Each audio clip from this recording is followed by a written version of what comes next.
and welcome back to Trek Untold, the Star Trek podcast that goes beyond the stars. I'm your host, Matthew Kaplowitz. There are many iconic aliens from the original Star Trek series, but there is one that's penetrated the mainstream and in some ways is sort of like the original Star Trek meme.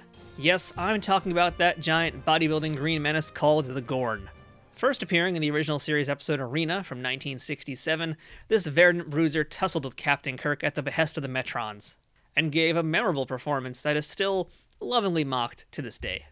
On this episode of Trek Untold, we're talking with the main man under that rubber suit, Mr. Bobby Clark. Clark was a stunt performer in many Western shows back in the day, and appeared for a total of 4 different times in the original Star Trek series. Aside from the Gorn, Bobby was also a rider from the Return of the Archons, a follower of Val in The Apple, and a lackey of Evil Chekhov in Mirror Mirror. Now, we've had a few stunt performers in the past on this podcast, like Dennis Matalone and Tom Morga, but those two gentlemen worked during the 90s in a very different time as opposed to the era that Bobby was doing stunts. And as you can imagine, the stunt industry has changed quite a bit in that contemporary era, and it's a real interesting part of Hollywood history. So today, it's bumps, bruises, and Gorn fighting here on Trek Untold with the one and only Bobby Clark. But before we jump into our interview, I want to ask you, are you following Trek Untold on social media? It's the best way to keep up to date on who's going to be the next guest on Trek Untold and to learn all about the other cool things that are happening here. So if you're on Instagram, Facebook, or Twitter, go ahead and look up Trek Untold, all one word, and give us a follow and a like. If you'd like to help support the show monetarily, go ahead and check out teespring.com/stores/TrekUntold to check out some of the merchandise we have available. This includes t-shirts, mugs, phone cases, sweatshirts, stickers, and a whole bunch more. So go ahead and check out teespring.com/stores/TrekUntold. You can also support our show by visiting patreon.com/TrekUntold. If you become a paid subscriber to Trek Untold, you'll get first access to the show and a chance to ask our guests questions on future episodes. But most of all, please subscribe to the show wherever you're listening to it or watching it. And if you've already done that, please also leave a review and a rating if you can. Leaving ratings and reviews helps increase the visibility of podcasts on platforms like iTunes and other places like it. It shows that you're listening and that you like it, and that other people who are interested in the same subject are going to probably like it too. It helps us grow, it helps us get better guests, and it helps us keep bringing this amazing Trek Untold show to you. If you're already following us or have supported us in any other way, thank you, of course, for being a part of the Trek Untold family. There's a lot of Star Trek podcasts out there, and we're very grateful that you chose us to listen to. I'd also like to make a quick shout out to our friends at Triple Fiction Productions, who make some great 3D printed Star Trek inspired toys and replicas for fans of all ages and toys of all sizes. But you'll hear more about them a little later on in the show. Now, without further ado, let's beam up this week's guest.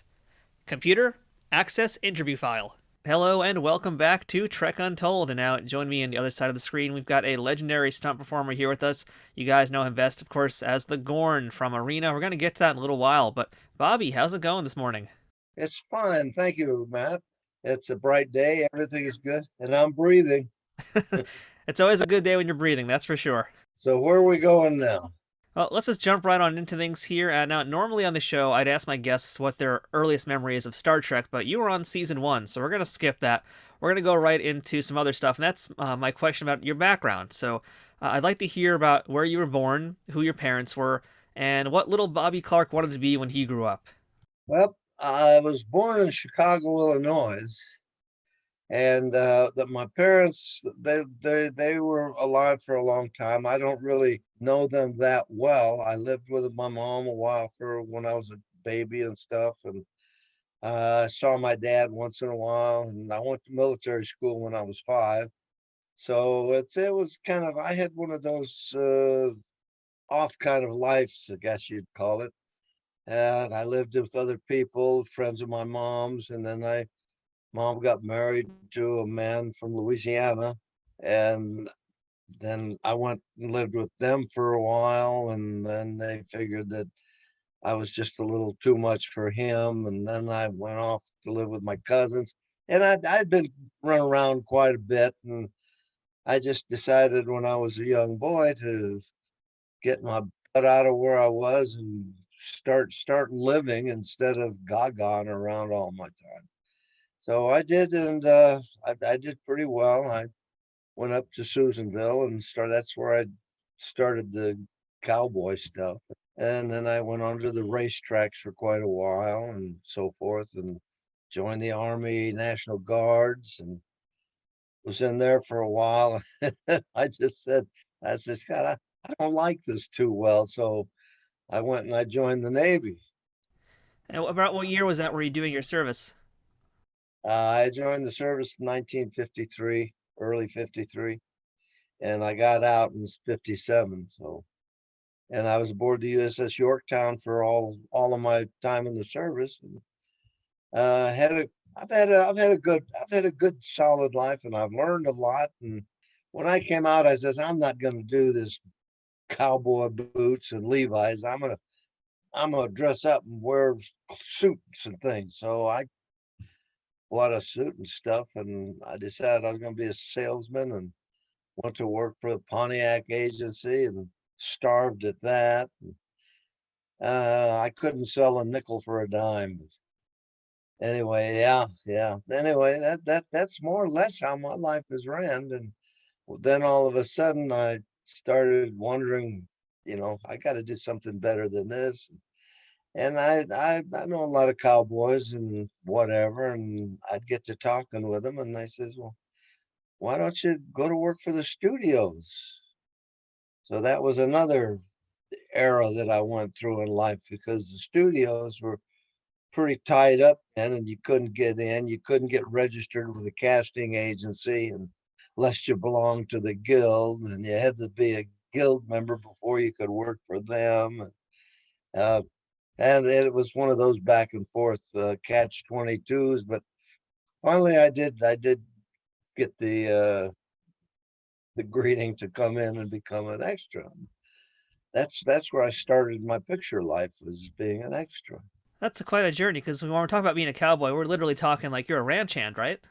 Well, I've never been a ranch hand, but I rodeoed a while, and weekends when I could do it, and I thought maybe that would be a hell of a good thing to do, but I didn't do that well as a rodeo cowboy, so I just lingered around. I did. Hey, I wasn't that bad, but I wasn't good enough to continue and make a life of it like they're doing now and stuff. So now at this point, you are getting your first steps into Hollywood. You're being an extra. Do you remember what the first show or what the first film was that you worked on? Well, the first episode I worked on was called Rawhide Ah, Rawhide. with Clint Eastwood. Yeah, that was my first extra experience as an extra, and I did a few of those, and then I got picked to do a couple others, and I've done many.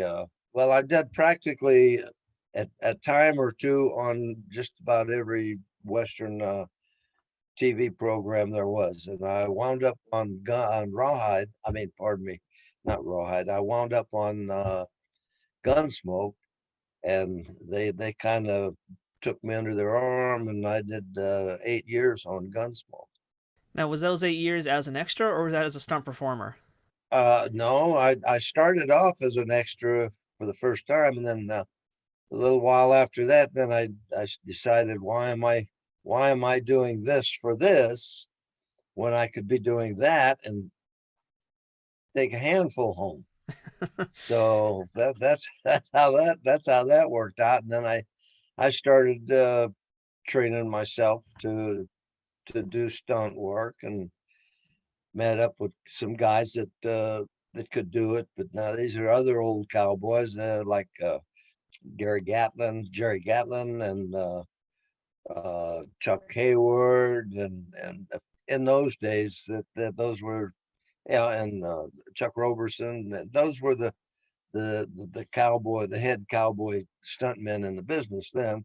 And yes, I worked with many more, and the names are hard to remember, and because it's been a while since I worked with them now.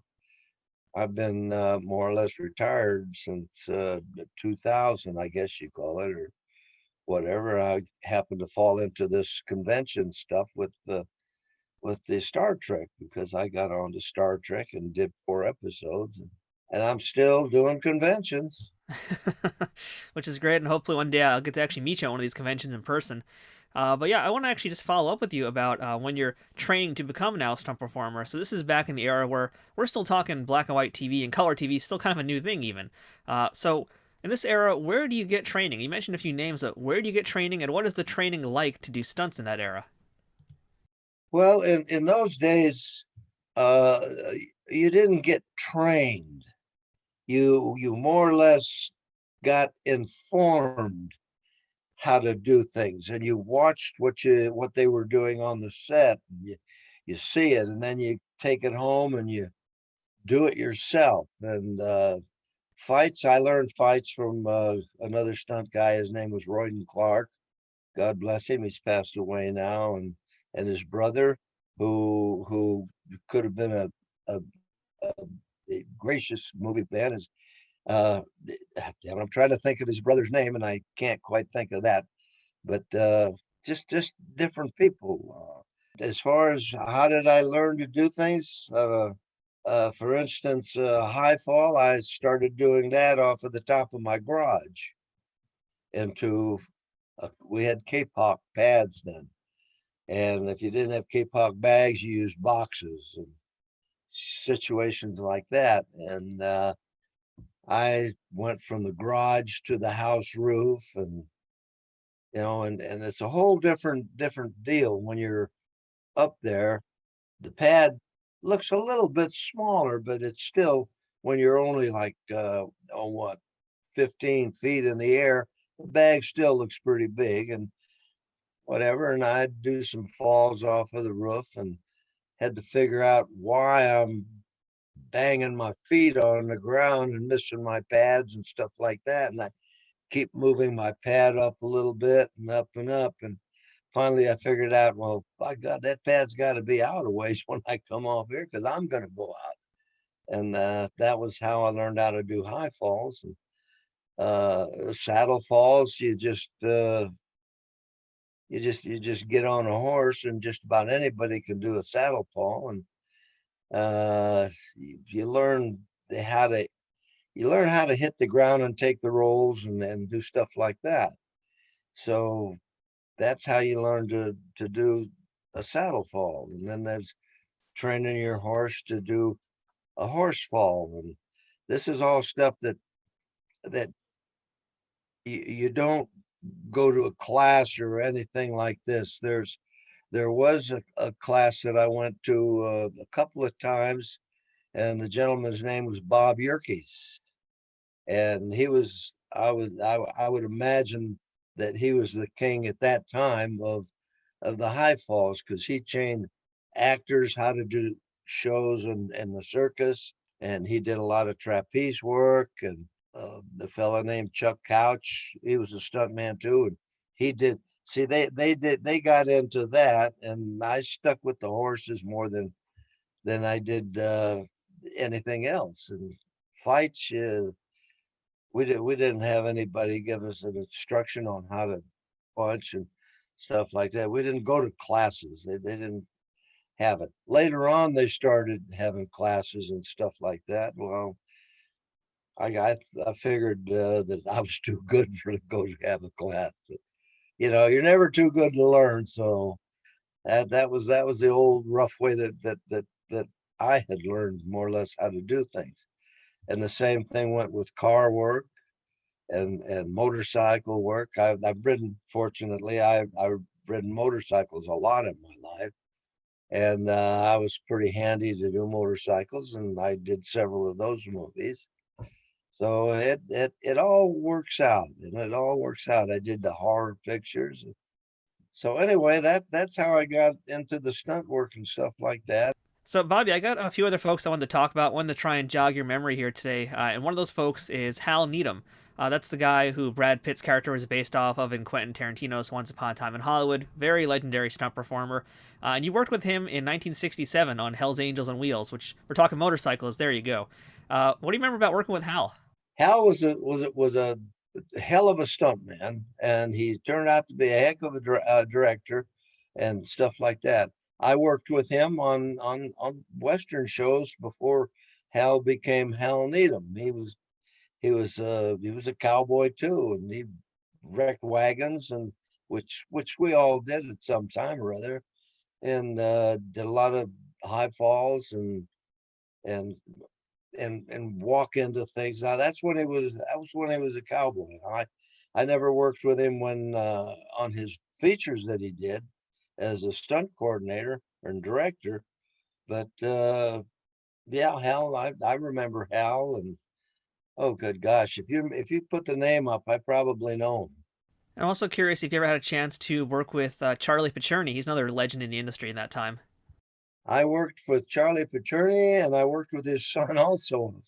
His son was becoming a stuntman, and yes, I worked with Charlie on a show called I can't even think of the name of that show. I got a list of shows here that I've done, and uh, it will come to me. I'm not remembering things too much anymore, Matt. Just I guess I'm getting a little bit shy here once in a while. He did a lot of running in and stuff like that, and jumping off of balconies, and with Charlie Paterny. He was the director of the shows, stuff like that. And I worked with Bobby Blake, and I worked with 100 people. I always was just work. I went to work. When I was done, I came home. I didn't linger around. I didn't mix with all the people and stuff like that when I started working. I have a family and ran a little ranch out here in New Holland. Uh, this is how I am. I'm not a big star goer, and I never walked around and met a lot of these people that ran these shows. I met them when they came to the set, and I had a hello, how are you? I'm Hugh, and I'm stuff like that. But I never went and talked to anybody that was like that. I did a lot of independent movies, and that's where I did the horror shows and stuff like that. And it just turns out it's something darn it, I forget a lot of things, and it ticks It me off a happens. little bit when I get yeah when I get on this thing here. Well, let me help you out with one other name here I've got for you, and that's Gene Labelle, and that's someone who I always ask questions about. Gene Labelle, one of my favorite guys in grappling and martial arts, and he did a lot of stunt work back in the 50s, 60s, and even to today practically. And you worked with him a few times also, right? Oh yeah, I worked with Gene a lot of times, and rode motorcycles with him. And yeah, he's a kickback stuntman too. He didn't talk a whole lot. Yes, I know him, and I know his brother Louis Elias, and I knew this was when I was working, and that was a long time ago.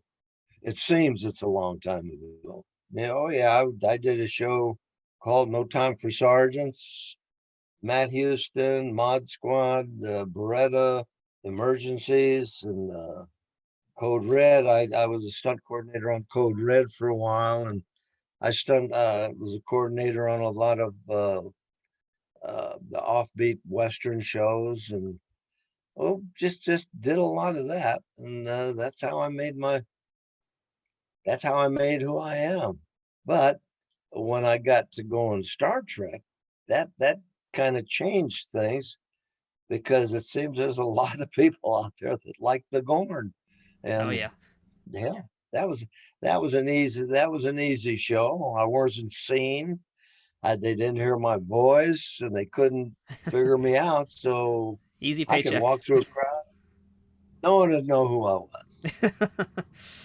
So before we jump into Star Trek, I got one other sci-fi question here for you, and I know that you were also in 2001: A Space Odyssey, but I understand that you weren't actually in the movie. You were there for some other work beforehand. Is that correct? I did do some preparation work for 2001, as a matter of fact. Yes, yes. But I didn't work on the show. I did some preparation on the when they were floating in space. So I was all harnessed up. We were in a barn in Hollywood somewhere, and they hooked me up, and I had to like float in the air and move slow and do this, and they'd pull me along for to go to another part of the show. Yeah, I did that for about 2 days, and And then that was the end of that. Trek Untold will return momentarily. Trek Untold is brought to you by Triple Fiction Productions. If you're a Star Trek cosplayer looking for props, or toy collector looking to spice up your shelves, Triple Fiction Productions has you covered. Triple Fiction Productions produces affordable and unique 3D printed Trek-inspired products from the original series, Next Generation, Deep Space Nine, Voyager, Enterprise, and the movies. You can expect the same amount of care and attention to detail in any of the items in their catalog, whether it's a prop replica for use in a fan film, or a part of a cosplay, or accessories and playsets for figures from Playmates, Migos, or Diamond Select. Own your very own tricorder or phaser rifle with working lights, the bridge of the Enterprise E for your Playmates figures, or any other item from countless species and ships from the Star Trek universe. All products are 3D printed in the USA and are constantly evolving and improving based on fan feedback. To learn more about their products, visit them at triple-fictionproductions.net or on Facebook at facebook.com/triplefictionproductions. Triple Fiction Productions, taking Star Trek where no 3D printer has gone before. Hi, I'm Jonathan Frakes. If you're of a certain age, you may remember me as Commander Riker from Star Trek The Next Generation. And my wonderful brother Daniel died with pancreatic cancer 24 years ago. They opened him up, they diagnosed, they said, "You've got 6 months to live." And that was it. He died 4 months later. And at that time, there was a 3% survival rate. Since then, we've grown to the embarrassingly high number of 10%. But a dear friend of mine, and probably all of yours, Kitty Swink, is one of those 10%. She has survived pancreatic cancer for 17 going on 18 years. Pancreatic cancer is the third leading cause of cancer-related deaths in the United States, with a 5-year survival rate. That's just 10%. And more than 60,000 Americans are estimated to be diagnosed with pancreatic cancer in 2021. More than 48,000 will die from the disease. Because symptoms are often vague, can be hard to detect. That's why I'm supporting the Pancreatic Cancer Action Network, the leading patient advocacy organization committed to fighting the world's toughest cancer. PanCan is working hard to create outcomes for this devastating disease through its groundbreaking research in early detection and better treatment options. PanCan drives progress by funding life-saving research, providing personalized patient services, and creating a community of supporters and volunteers like you who will stop at nothing to create a world in which all pancreatic cancer patients will thrive. You can help support our important mission by donating today at pancan.org. Thanks for your time. We now return to Trek Untold. All right, so Bobby, let's go ahead and beam into our Star Trek discussion now, because you were in several episodes of Star Trek, but I think the one everybody knows the most is Arena. That's the infamous episode where you are one of the actors who was the Gorn. So let's just start here with how you got cast into the show here. So if I remember correctly, you were friends with Joseph Penvey, right? Yes. And he called me after we did a show, and he says, "I might have another job for you, Bobby." And I says, "Oh, great." He says, "Yeah, I think you'll like that job if I go any further with it." And I said, "Well, let me know and everything." Later on, he calls me up and he says, I got the show for you, and you'll really like it. It's a good show." He says, "And I want you to go to Universal and get the Paramount, I meant." He says, Desi Lewis, where I worked for it. He said, "I want you to go there and get into a wardrobe. Wardrobe man will show you where to go." So I says, "Well, all right, I'll go there. We'll do that." So I went to wardrobe, walked in the room, looked around.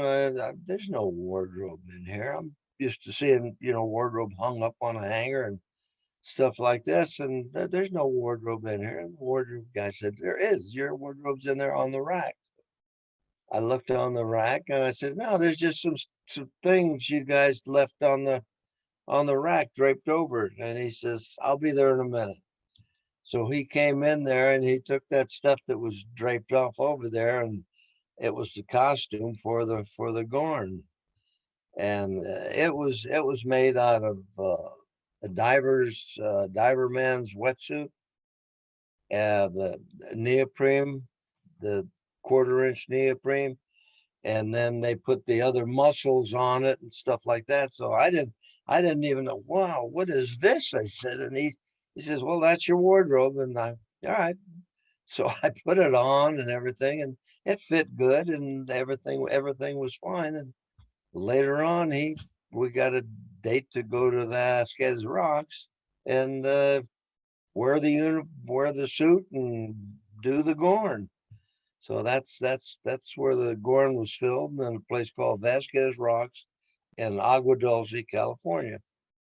Now, had you actually watched any Star Trek on TV yet? I don't know if any episodes had aired yet, but do you recall if the show had been on and if you were familiar with it, or was this at a time when it was still very much brand new? It might have just came on, because I did mine in November of 66.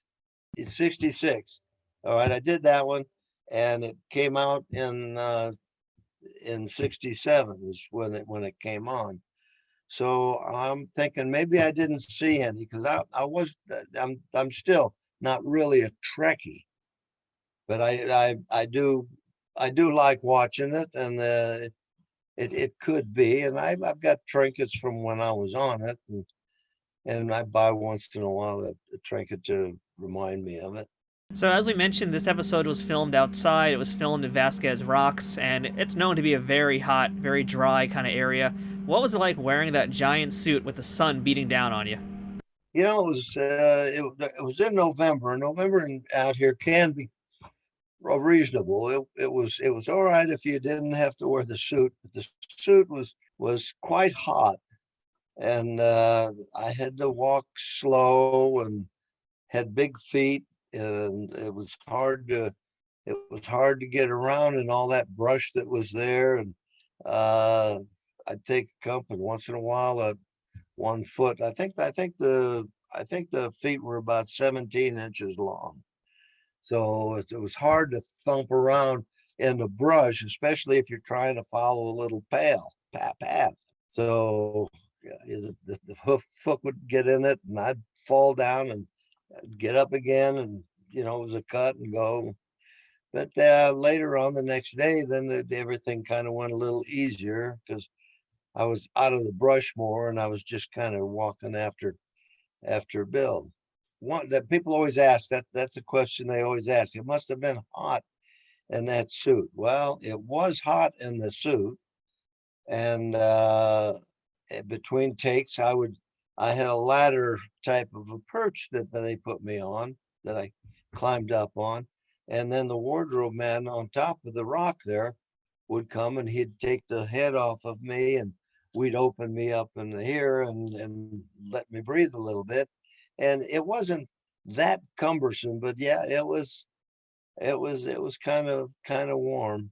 And I did get breaks every time, we got a cut and they were changing things and they would go to Bill. Well, that was my rest period. They asked a lot about the makeup I had. Well, what you saw there, the makeup was just around here, because when I opened my mouth to talk, then they wouldn't see no face in there. Well, my question for you with that helmet on is, how much could you see and how much could you hear? Hearing wasn't too bad, but the sight, yes, it was. The eyes were sequences, but just under the eyes there was a couple of slits. Now I could look through the eyes and everything was psychedelic, but I looked through the slits and I could see, I would say, maybe 5 to 10 feet in front of me. Well, that's about 4 or 5 steps, and I'm just hoping that if I see something here, well, I better walk there so I miss that damn thing, or otherwise I'll be on my butt again. It was cumbersome. It was hard to walk in, and it was a hell of an experience, I'll tell you. And nowadays I don't know what I'd do if because they call you in 2 hours ahead of work every day, and they sit you down and they're putting this stuff all over your face and glue and all. I don't know if I'd go for that today. So we should add that you were not the only person wearing the Gorn suit during this shoot. It was also Gary Combs. He was wearing the full suit, Yeah. and William Blackburn as well. He was doing it for the tight shots of the head. And had you worked with those gentlemen before?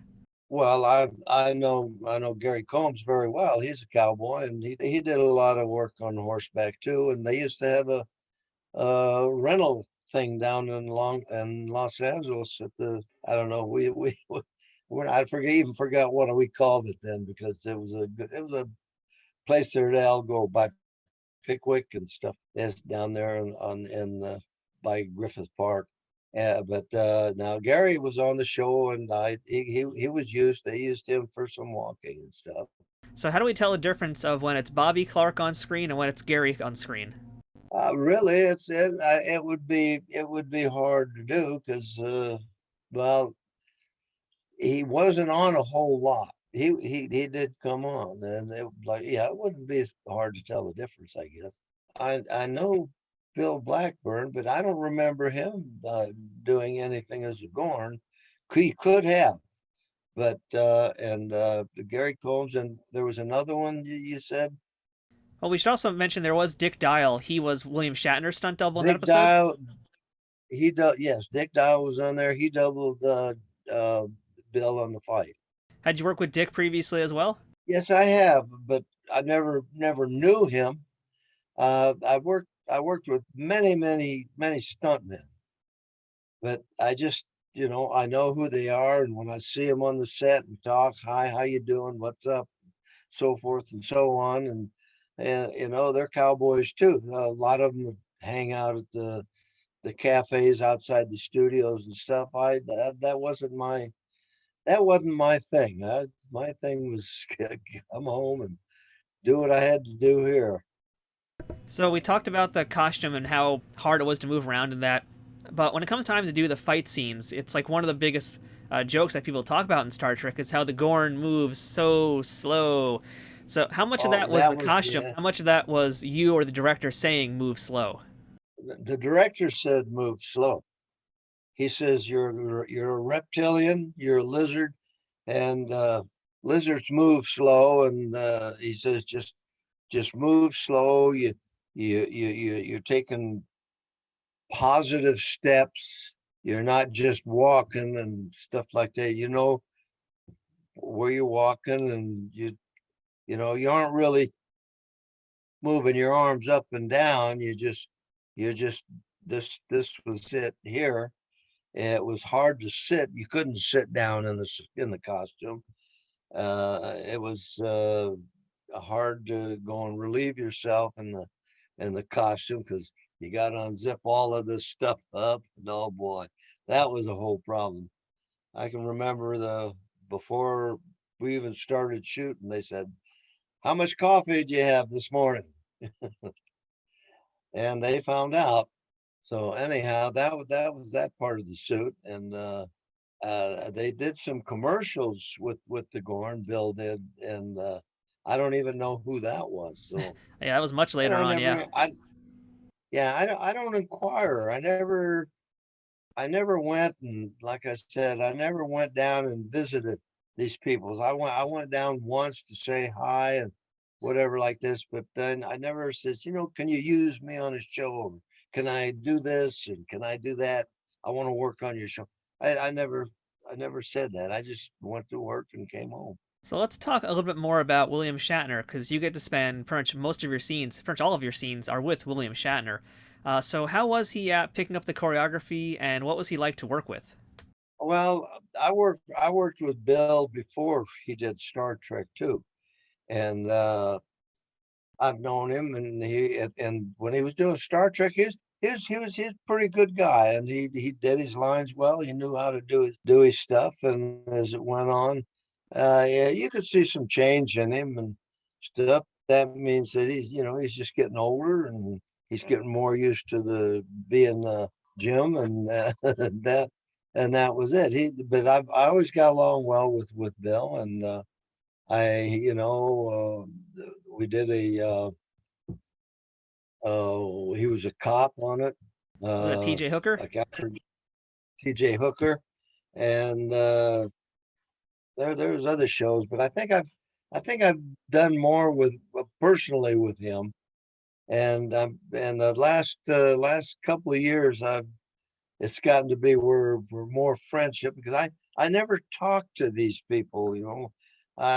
If I saw him, I'd say hi, Jim, and he'd say yeah, hi back, and I'd go back and I'd sit in my booth, and he'd go there and he'd do his stage thing, and then I'd get done and I'd do my little stage thing on the show, and everything that's how it worked. I was never an actor chaser or and stuff like that. When I first started out, yeah, I thought that I had to go. I was kind of told I'd be a good leading man. So that was BS anyway. But anyhow, I went to Universal and I used to go to the casting offices. An agent took me to the casting offices, and, and we got a few things. I've only been with two agents in my whole life. And one of them was a pretty good guy. His name was Bob Brandeis. And then the other one was a good old man. I more or less just took him to the studios to see all the casting people that he used to see. And just to follow up with you a little bit more about working with Shatner on this episode, when you guys are doing this fight scene, are there any moments where he's like really laying into you because you're wearing that really thick suit, or is he working very safe? Oh no, Bill was an actor, and he he did this, and then I did this, and popped his ears and things. He's done that. That's that's the Bill. The that's the Bill Shatner. There's about 4 or 5 things that he did. A drop kick he used to try and do. I mean, he did. He'd hit through a drop kick and kick you back. Well, you'd feel that to go back, but that's what we were there for.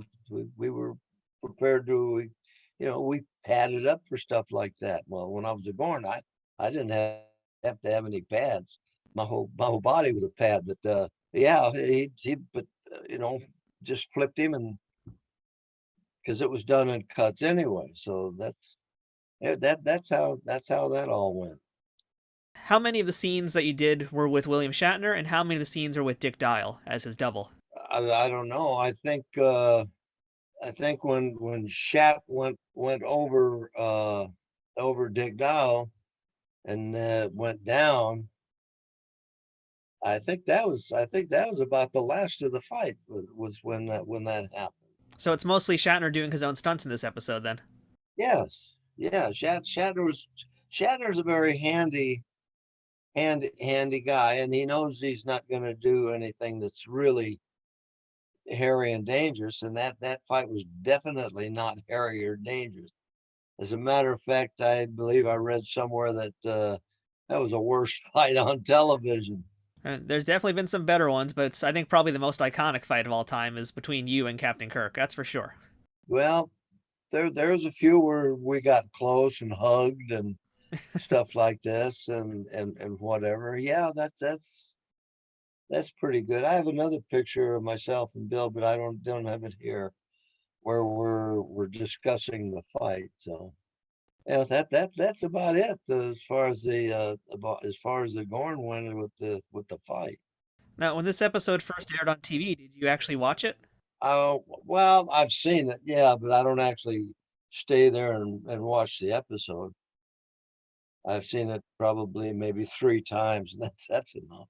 So, what did you think of your performance looking back on it now? If you were going to grade yourself today from what you did in the 1960s, did you like what you did? Do I like what I did? Yeah, I say it was all right. It's hard to think how I thought I was. I don't really like to see myself on TV or something. But I will look and see. It's like if I roll a car or something and I see that on television, well, do I like the way I rolled that car? Well, shit, it's over and done. Yeah, I better like it.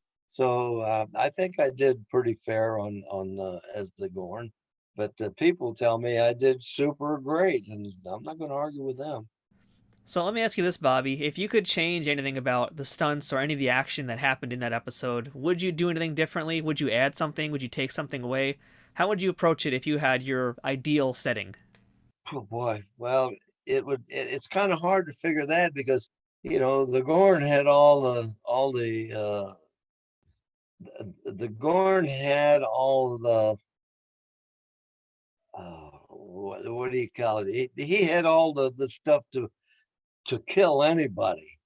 So you really can't do a heck of a lot with it. I mean, there's scenes there where you look at it and say, well, Christ, look at him right there. He could have bit half of his head off, for crying out loud, but he didn't, and it was just a funny thing, I guess you'd call it. I think I did fair. Because it wasn't a big. There was no real. I never did a real stunt in that picture. It was just walk around and then hit the trap and fall down and stuff like that. And yeah, it was all right. Gary's the one that was going to kill him, so I was by on that, whatever. But everything and everybody there was great. All right, so let's move on to some of your other Star Trek appearances because there are 3 other episodes that you worked on. One of those is Yes. in Mirror Mirror, and that's a very, very another well-known episode. And we actually interviewed Garth Pillsbury. I think he might have actually been in that same scene you're in because you're one of the guards during that little fight scene in the hallway between Kirk and some of those people attacking him from Chekhov. So, do you remember anything about that Yes. day? Do you remember? I should ask. Do you remember Garth Pillsbury at all? Well, see, I don't know the name. Now there is a gentleman I did meet. Well, first off, I'll tell you, we came up when they opened the door. We were supposed to just come up through the elevator, and we step out, and I was one of the guards that was holding and Bill. And I don't quite remember, but somehow or other we got in a scuffle, we got in a fight, and I went down. I got shot when I was getting up. Now, I'll tell you a funny thing about that. It was probably, well, it was only maybe 2 years ago that the guy who shot me came up to me and we talked because I didn't remember him from the scene. I don't remember some of these other actors that I worked with, but he come up to me and he says, "You see that there where you got shot?" He says, "Yeah." He says, "I'm the one that shot you," and that was really great because we talked back together back and forth on it, and I was signing autographs for as Bobby Clark, and he was signing autographs of him, and people who put put them together, and just straight shot. It was really that was quite a moment right there to meet somebody like that come up, and he introduced himself again, and then it was just great, And that was about it for that, and a lot of other guys. Of course, I worked with a lot of guys that I knew. And the guy that shot me, I don't believe he was a stuntman. He was an actor, and that's all he did was Yep. phased me to death. Yep, that was Garth Pillsbury. In fact, we interviewed him months ago on this show. So yeah, it's funny you guys just together, same thing. You guys were both together at the same convention at the same time. Oh yeah, we did. Did he talk about it? Oh yeah, we talked all about that scene. So now I got your story and I got his story. Does it match? They match up nicely. Oh yeah, they bookend each other. Well, I got another one for you too, Bobby, because I know you were also in the episode Return of the Archons, and in that episode Yes, you I worked was. with Carl Held. So in that episode, it's Captain Kirk, it's Bones, it's Spock. I think Sulu is there, and also among those guys is Carl Held. And so you were one of the townspeople, I believe, in Return of the Archons, correct? Yes, I was. So there's a scene where basically all the townspeople go crazy and they're throwing things and they're throwing rocks and stuff. And at one point, Carl Held, he gets hit in the head with a rock. So, I'm wondering if you remember working on that day, and maybe that was you who actually threw that rock at him, perhaps. Let's find out. But, yeah, tell us about what you did on Return of the Archons. Return of the Archons, Joe Pevney, I was an actor stuntman on that. So yes, pardon me. Uh, that was a great moment in my life for Star Trek. See, I don't recognize the name and put a face with it because I probably didn't work with him other than on that show. So my job, of course, as you probably seen, I come in and I bust through the store window, and then I come around and I throw a chair out of the other window and I jump out and I run at the camera and holler with festival, and then I drop down and then I run along down the street and fiddle faddle with a few other actors or stunt people or whatever they were. And that was the end of the end of that show. So, on that episode of Return of the Archons, it's also known for being filmed on a very famous set. That was a set that was used for Gone with the Wind and a lot of westerns. Had you worked on it before, or did you know that it was such a famous set? No, I didn't. I just did the job. I went to the stage and that's about. See, like I said, I'm not a. I didn't wander around and look at stuff. I went and sat down. I always sat with the other stuntmen and we played cards and stuff like this, and that was great. And then we go to work. But like I say, I was never a go. I wasn't a go getter. I kind of was a cut back, and if they wanted me, fine. If they didn't, well, I'd work here or I'd work somewhere else. I had a lot of places where a lot of time to work. I'd work, and then it'd be sometimes 3-4 days before I get another call or something. And I'm not sitting waiting for that call. I'm out doing some work for somebody. Either I'm doing carpenter work or trimming a tree or helping with some horses or anything I'm doing. I just did it. That was it. I didn't live and die to be the pictures. I never got noticed. Well, we should actually mention that too, because in this time period as well, stunt performers, they're not really being credited at all in the show. In fact, there's so many shows that are not listed on your IMDb page. So why weren't stunt performers actually credited back then? We never got credits. You know, there were very few stunt coordinators. Toward the end, let's see, about maybe in the later 70s, I think they started having stunt coordinators or whatever. I don't really remember when, but that's when Royden Clark became a stunt coordinator. Uh, Bill Ketching, I know Bill. I don't know if Bill was a stunt coordinator, but I worked with him on a few shows. Their names weren't at the end of the TV shows. Was that just because you guys were just like day workers and not really considered important? Well, the only thing we were important for is to go out and get ourselves get beat up or get shot or something. That's about what we did. A lot of times we got a part that had some dialogue in, and I did several of those shows where I had a little dialogue in them, and uh, it's just I don't know how to say it. The extras that worked on these shows, they worked hard too. They worked hard, and I can remember when I worked extra, I think it was a box lunch and $15 a day, or maybe no, 25, 20. Well, 25 was the last one. I started, it was 25, 40 something when I started, and a box lunch a day. So, and a lot of guys grew right from that also. A lot of guys stuck in there and hung in there and worked their way until finally one day they decided, well, there weren't going to be any more. I noticed extras. I noticed that, and but I still know some of them. I don't know. We don't ever get together. Hmm. It's just, and a lot of guys that I worked extra with were stuntmen too. That's how it went. But that was in the cowboy field, in the Western situation. So, last but not least, Bobby, we have one other Star Trek episode to talk about, and that's the episode The Apple. And you're one of the worshippers of Yes, Val. I think that's the main thing I remember from the episode is just the very orange, very, very tan looking human aliens. So, what did you do in that episode? nice colored hair too, wasn't it? Oh, yeah. Oh, wow. My role on the Apple was to kill Captain Kirk, and I was dressed like that, and oh help me, Val.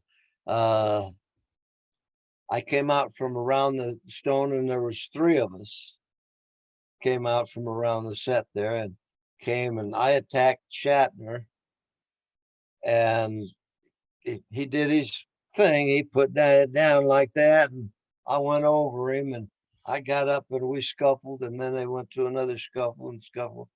And the guy named Vince Dedrick worked on that, and that's another guy. You probably heard the name of Vince Dedrick, haven't you? Oh, yeah, Yeah, I yep. worked And with we're him a actually going to probably whole. talk about him in a few moments because I know he was his son was the stunt coordinator on Star Trek Enterprise. Well, yes, and I talked to Vince just the other day too, and he's doing fine. He's still working. Wow. That's surprising, but he's doing some directing too now. And I've known Vinny, the boy, for a long. I used to work a lot for a guy named Everett Creech. Did you ever hear of that man? I don't really know too much about Everett. No. Well, Everett was a quiet soul person too, but a lot of the stunt guys kind of didn't care for him, so to speak. And he worked person like myself. He worked a lot. I worked a lot for Everett here and there and stuff like that. And he coordinated those shows for me, for us. And he had to go away for a while and took over the as a stunt coordinator on a show called Code Red. And that's where I met little Vinny. He came in to work on the show, and I was a stunt coordinator, and he was a young stuntman, and got him into the fire stuff and whatever. And that's where I met him. I worked with his dad, Vince. Oh, many times. He rode motorcycles, and he doubled other actors. I doubled some high named actors. Yeah, he did. So that's it for the official appearances in the original series, but it would be a few decades later that you did return to the set of a Star Trek show, as we just alluded to. And that was on Star Trek Enterprise, and I believe you were invited to come check out the set, right? Right. Yeah, as a matter of fact, the director, I can't remember his name naturally, and Vinny brought me up there too. And that it was the first time I had been on a set in several years. And I walked in there, and you know how everything is, the whole picture business has changed. It's you know, they used to have cameras out there, and they used to have lights and all this stuff, and everyone was working. Well, now they just got a little dinky thing that the camera out there, and the thing goes into another room, and the director is sitting back there. And so I sat there and I watched a couple of the scenes where their Gorn was there. Their Gorn was a lot different than the one I was. Yeah, their Gorn could actually rip your head off, and we are talking about that earlier. Like, this is a Gorn that was really vicious. Yeah, I believe the episode was a Mirror Mirror Darkly, and that was the part of season 4 of Enterprise, the last season. But did you get a chance to hang out or meet yeah. with Scott Bakula or any other people that were on that episode that day? No, no. I just went there. I sat in the chair, and I'd know who the director was if I heard his name, but I can't remember it. No, I just went there and did my thing, and you know, I talked to a couple of people, but that was about it. They said, "How do you do?" And they said, "How did you like to be in the Gorn?" And stuff like that. And you know, just little talk, small talk. It wasn't about the business or anything. I never talked much about the business when I was in it. It was just what I'm doing, what I'm going to do, and what I've done, and who am I supposed to meet, something like that. And whoever that was, I'd probably forget it in a couple of days. if I was lucky, I mean, if I wasn't lucky, I'd probably forget it in a couple hours. Now, I also know very recently you did make a comeback as the Gorn, and that was in the film Unbelievable by the Fawcettes. And we actually interviewed the Uh, Fawcettes a while back. And I gotta tell you, Bobby, like, when that joke happened, when Don Cornelius shows up on screen, that was like the funniest moment in the entire film for me. So, what was it like being the Gorn one more time and being Don Cornelius of all people? well, you see, I was Don Cornelius, but I was in civilian clothes. I wasn't in a Gorn outfit. And I thought that was quite a thing. We filmed that out at Vasquez Rocks also. And oh, I forget the director's wife's name, uh, Angelique. Now she was my daughter Gorn, or yeah, she was my daughter Gorn. And the scene that I had with her, it was funny. I'm sitting in a regular chair, and I'm just sitting there reading a paper, and they were shooting a scene with her and doing that. And then I remember she come up and she says, "How was that, Daddy?" and whatever. And I looked up at her and I says, "You're supposed to throw the stone or throw the rock and then growl." No, I said, "You're supposed to growl and then throw the rock." And that was about the end of it. That was my little cameo on that show. It was kind of a funny show, and I seen it a couple of times, and I still hear from what did you say her name was again? That was Huh? Angelique. Angelique Fawcett. Angelique. Angelique. Yes, I still communicate with her periodically. She's a wonderful woman. Her husband was nice. I met them. I was doing a show in Anaheim, I think, at the Anaheim Auto Convention Center, and her husband come up and introduced himself to me, and we went out and had lunch, and he says, "I'd like to use you on this show," and so forth and so on. And I said, well, thank you very much. I will be available when the time comes. And the time came, and I was available, and I went to work. And so you've been very embraced by the Star Trek fandom and the Star Trek community, and you go to all these conventions now. So how did you start getting into these conventions, and why do you love them so much? Well, uh, number one, like I told you, I'm not a Trekkie, and I was doing Star Trek when my oldest son came up, and he says, "Dad, why don't you do a convention?" And I told him, "I don't want to do a convention. What do I have to do a convention for?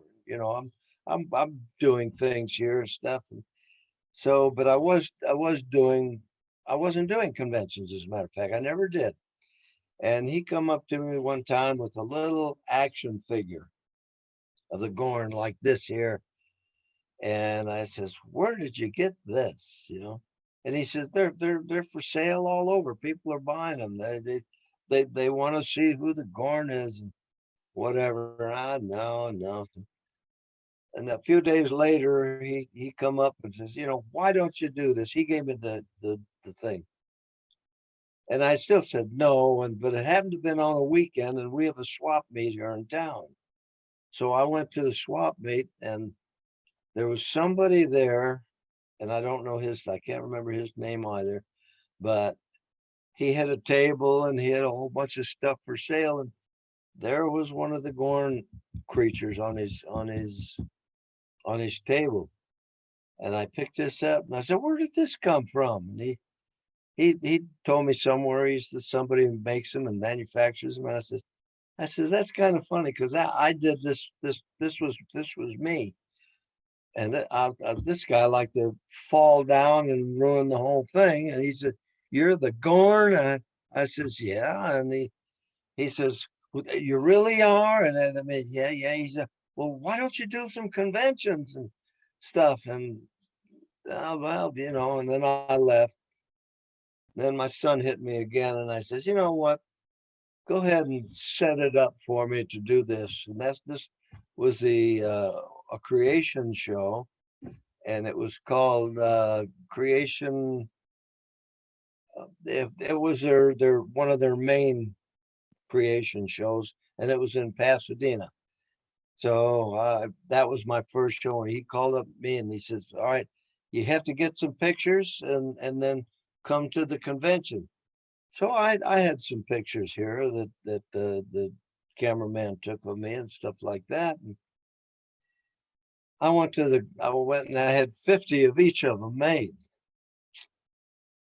So I went to the convention. I sat there and put them on a table, and good God, it wasn't. By the end of the show, I was standing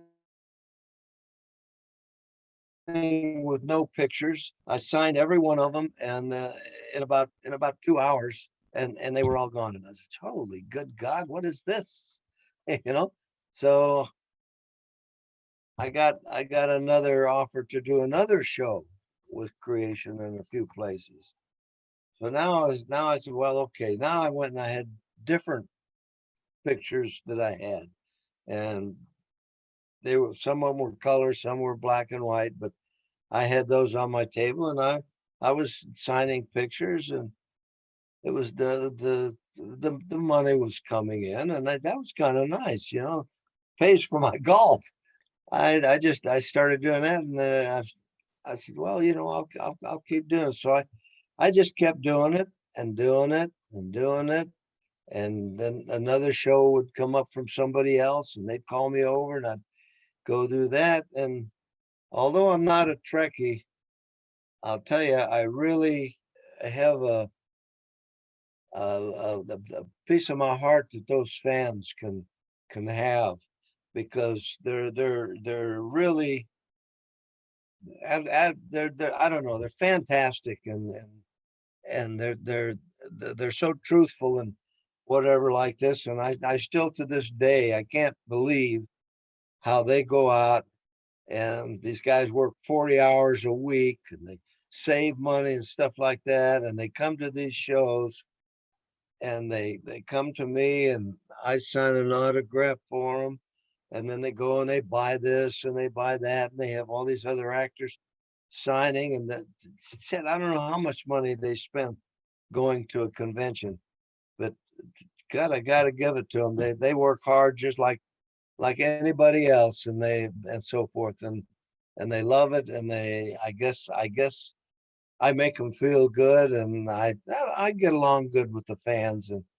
so forth. But they're really great people, and God bless everyone. I love all the fans, and I have a web page. What do you? I don't have. I have a Facebook now. My wife takes care of all that. I don't even know how to turn the damn computer on, but she does it for me. Like this here, you saw when we started, she was setting this thing up, Yeah, your wife made a and cameo this appearance here, a few times. yeah, well, yes, and this what we're doing now is called Zoom, and I forget the name Zoom, but this is about my fourth one now, Wow. and I'm still having problems. As you probably know, I talk when I shouldn't talk, and If it makes you feel any better, I'm still trying to figure out the Zoom thing myself, so we're in the same boat together here. So it's kind of funny that the story yeah, about you getting into conventions begins with action figures, because I'm actually one of those guys who collects the Star Trek action figures, and there has been a lot of Gorn merchandise. So I'm curious, Bobby, do you collect any of your own Gorn toys? Do you have any Gorn action figures or Gorn statues in your home? yes, I do. Yeah, I have to admit that. But I'm not a Trekkie, but I watch it every night before I go to sleep. I'm on this in California here. I guess it's Station 20, and at nighttime I'll watch Matt and the Ass Bridges. Now I worked with him on several shows too, and so I watch him and Cheech, and then after that here comes the Star Treks, and I watch them and go to sleep with them on my mind. So what do you think about your Gorn action figures? Do you like the way they look? I mean, you had a figure back in the 60s, or rather in the 70s too, because you were one of the first Mego action figures. I'm still getting them. Uh, I get notified, and they say, "Do you want one?" Yeah, send it. So yes, I have quite a few tall ones, short ones, and I mean, of course, now I've got the little teeny ones. That, and I got the bobblehead. Do you have a bobblehead, Gord? I don't have a You bobblehead do yet, but have I the got to get bobblehead? one. Oh, well, they're out there somewhere. Yeah, I've got one of those. So yes, I collect them, and I look up there in the room. They're called the Gorn room now, and I also have a couple of Gorn heads that man, I always take one to the show with me, and I have one that's kind of old and tattered. A gentleman in Sweden makes them for me, and I pay him for them, of course. And I have two of them in the Gorn room, two of the heads, a new one and the old one.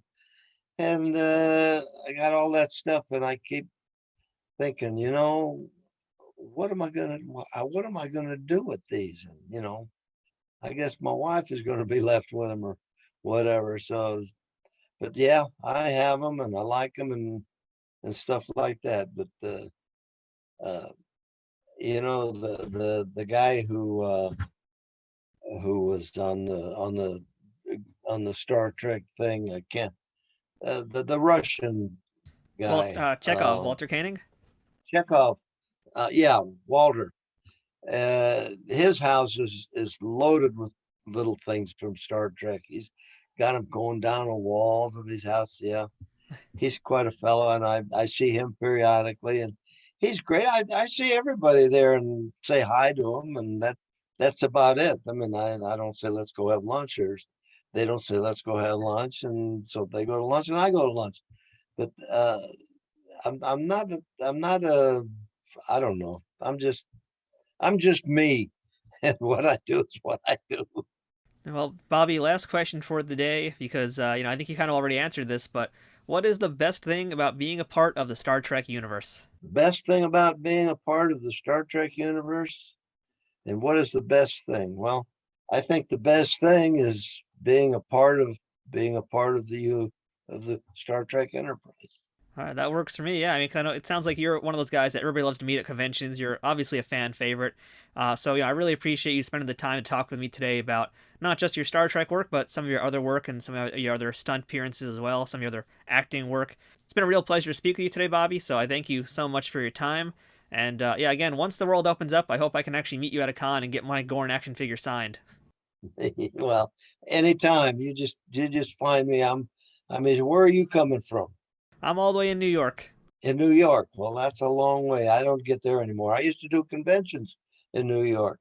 So anyway, I want to thank you for this, and I'm sorry I didn't write these names down, but I got 100 names of stuntmen in my head that I've worked with and stuff like that, and they come and they go. I mean, I think about them and then they're gone, and then I think about them and I'm gonna remember this, and then it's gone. And when it gets gone, then I'm sitting here wondering, what the hell was his name? And I wish I knew more because I could ask you better questions about it. I was going to ask you about like Yakima Canute, in fact, but I didn't really know if we had time for that. well, I know who he was. I worked with his sons, Tap, and he has another son. Uh, but yes, that was kind of. I'm just a little behind the Yakima Canute days. Okay. Now he was in the era before for myself, and then I came, uh, and oh, I've seen a lot of guys when they came into the business, and they wanted to learn how to do this and do that, and I say all right, come on up, and there's a lot of I don't know if it's now, but it used to be there was always a bunch of guys wanting to be stuntmen. And then there's another bunch that want to be stuntmen. And they're naming their little groups and stuff like this. That's all great. I've had a lot of guys come up here. Not a lot, but they come up here and want to do things, and they do fights on the lawn and stuff like that. That's and they're some of them are good stuntmen now. I don't know. Well, let's see. I know of one that is very, very good right now. His name is Dangerous Dennis. Dangerous Dennis. Dennis Madalone. Yeah, we talked to him on the show also. Dangerous Dennis. Yeah, he's quite a guy, and a handy man too. And Did you ever work with Dennis? oh no, but he came up to my house at one time, I believe. And so there's few and stuff like this. And God bless him. I guess he's doing good. I believe I hear that. Yeah, he's doing good. Yeah, again, thank you so much for chatting today. It's been really great to meet the Gorn. Well, I want to tell you that I appreciate this whole lot, and I thank you. And so, but thank you very much, and I'll look forward to seeing you again someplace. If you come to California and you're doing a convention, and if I'm not on it, call me and I'll come down and sign some photos for you. That sounds like a plan. All right. Thank you very much, Matt, and I'm proud to be on the show. And thank you, fans. Live long and prosper. And that was our chat with Bobby Clark, who I want to thank again for telling us so many stories from that era of Hollywood that I admittedly don't know much about. And then when you consider that we focused in so much on the stunt industry, one that from that era is very much not discussed, it's even more interesting. It's no wonder that Bobby is such a fan favorite at conventions, and if you get the chance to shake his hand at an event, I hope you'll jump on the opportunity. We've talked plenty about the Gorn today, and I'm a big fan, as I mentioned earlier, of the Gorn. Enough that I go out of my way to specifically collect Gorn merchandise.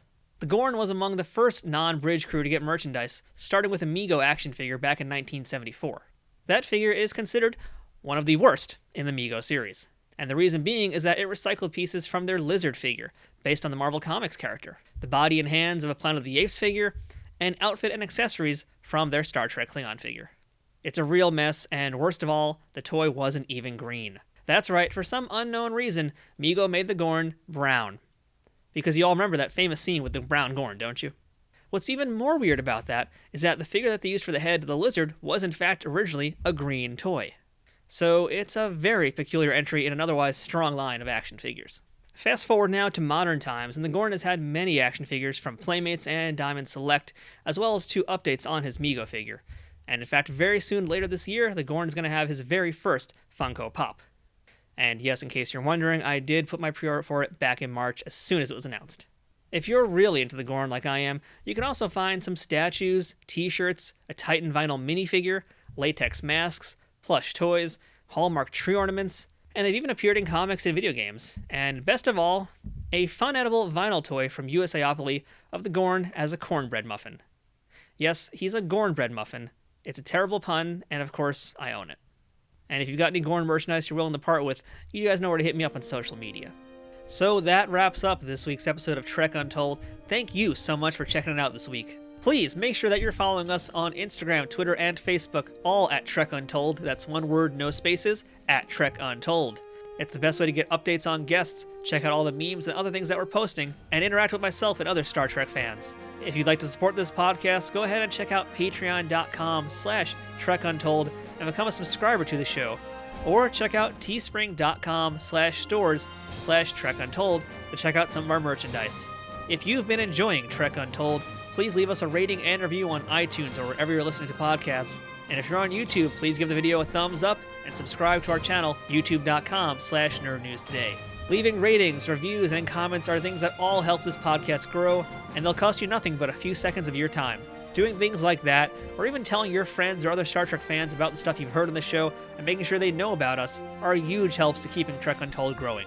Thank you once again to our sponsor, Triple Fiction Productions. Go ahead and check them out at triple-fictionproductions.net. If you'd like to send us some feedback about this episode, suggest a guest, or ask to be booked on the show, go ahead and send me an email at trekuntold@gmail.com. And of course, thanks to listeners like you for choosing Trek Untold and making it your weekly Star Trek podcast. This has been Trek Untold. I'm Matthew Kaplowitz, and until next time, fortune favors the bold. Trek Untold is sponsored by TrekSphere.com, promoting fan-produced Star Trek content in all forms, is powered by the RageWorks Podcasting Network, and is affiliated with Nerd News Today.